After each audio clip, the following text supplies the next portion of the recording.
Facebook में फायदे खां ज्यादातर नुकसान ऐं वरी नओं नस्ल पपजी गेम लय हैरान ऐं वरी नओं नस्ल पपजी गेम लय हैरान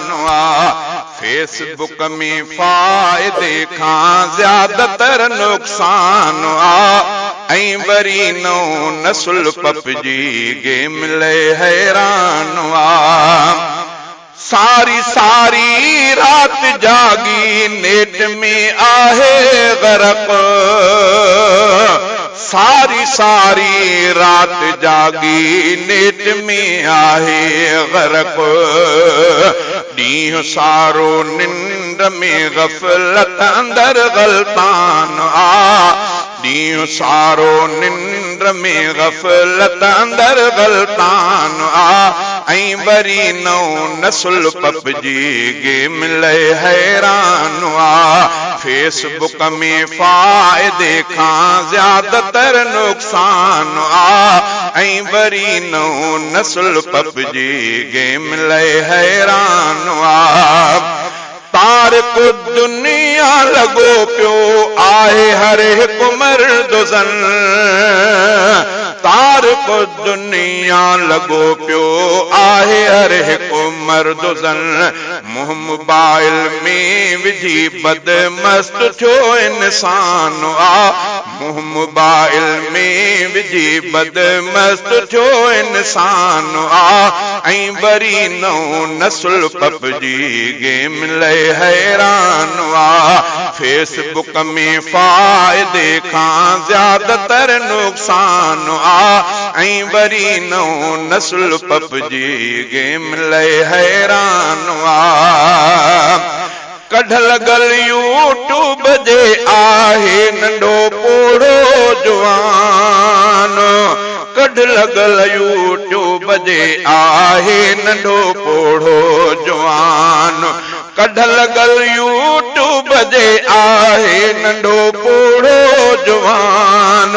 कढ लगल यूट्यूब जे आहे नंढो पोढ़ो जवान जंहिंमें बुछड़ाई फहाशी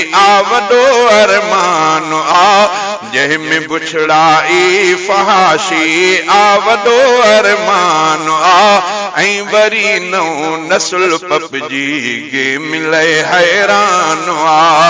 फेसबुक में फायदे खां ज्यादातर नुकसान ऐं वरी नओं नस्ल पपजी गेम लय हैरान ऐं वरी नओं नस्ल पपजी गेम लय हैरान जंहिंखे तंहिंखे सेल्फी ऐं जंहिंखे तंहिंखे सेल्फीअ जी लॻी पई वठां जंहिंखे तंहिंखे सेल्फीअ जी लॻी पई वठां सेल्फीअ खां को बचल हूंदो नहीं इम्कान ऐं वरी नओं नस्ल पपजी गेम लय हैरान फेसबुक में फायदे खां ज्यादातर नुकसान ऐं वरी नओं नस्ल पपजी गेम लय हैरान कहीं रखियो फोटू त ॿिया तारीफ़ में वाह वाह कंदा कहीं रखियो फोटू त ॿिया तारीफ़ में वाह वाह कंदा सादे चेहरे खे बि चवंदा वाह जो ही जवान ऐं वरी नओं नस्ल पपजी गेम लय हैरान फेसबुक में फायदे खां ज्यादातर नुकसान ऐं वरी नओं नस्ल पपजी गेम लय हैरान ॿियो बि बदिले में खुशामद उन जे फोटूअ ते कंदो ॿियो बि बदिले में खुशामद उन जे फोटूअ ते कंदो खुद सनाई कमु इहो ॿिए खां वठणो आसान ऐं वरी नओं नस्ल पपजी गेम लए हैरान आ। फेसबुक में फ़ाइदे खां ज़्यादातर नुक़सान आ, ऐं वरी नओं नस्ल पपजी गेम लए हैरान आ। हर को बक बक थो करे इस्लाम ते ईमान ते, हर को बक बक थो करे इस्लाम ते ईमान ते।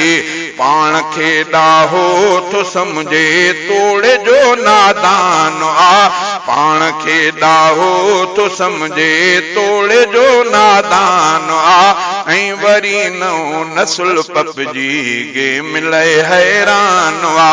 कौम काॾे थी वञे कुझु सोचजे सैयद रफ़ीक, कौम काॾे थी वञे कुझु सोचजे सैयद रफ़ीक। हर शऊरी सोच खे कहिड़ो इहो ख़फ़क़ान आ, हर शऊरी सोच खे कहिड़ो इहो ख़फ़क़ान आ। ऐं वरी नओं नस्ल पपजी गेम लए हैरान आ। फेसबुक में फ़ाइदे खां ज़्यादातर नुक़सान आ, ऐं वरी नओं नस्ल पपजी गेम लए हैरान।